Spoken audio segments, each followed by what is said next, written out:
bahwa di dalam rumah tersebut ditemukan uang yang luar biasa banyak. Jumlahnya ratusan miliar rupiah, informasi demikian. Ada yang menyebutkan 800 miliar rupiah, ada yang menyebutkan 900 miliar rupiah, bahkan ada yang menyebutkan 1 triliun rupiah. Yang jelas ada uang yang banyak di rumah itu, betul.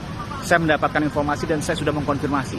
Pertanyaannya kini, Syedaralun kasus pembunuhan Brigadir J masih berlanjut. Sejumlah fakta baru terungkap. Diketahui Ferdy Sambo dan istrinya Putri Chandrawati ditetapkan menjadi tersangka. Tidak hanya itu, 3 anak buah mereka juga ikut menjadi tersangka.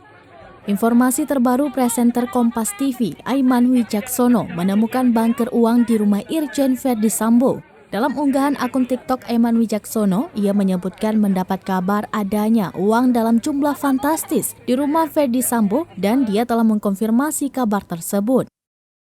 Aiman Wijaksono datang dan menelusuri informasi yang menyebut ada uang hingga 900 miliar rupiah di rumah Ferdy Sambo. Dan menurut penelusurannya, ada banyak sekali uang di rumah Ferdy Sambo. Persoalan ini akan diangkat dalam program Aiman di Kompas TV pada Senin malam ini pukul 20.30 waktu Indonesia bagian Barat.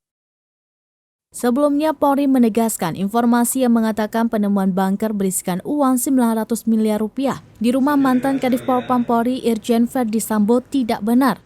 Hal itu ditegaskan Kadif Humas Polri Irjen Pol Dedi Prasetyo kepada wartawan pada Sabtu 20 Agustus 2022. Dedi menjelaskan tim khusus memang menggeledah beberapa tempat yakni rumah Irjen Ferdy Sambo.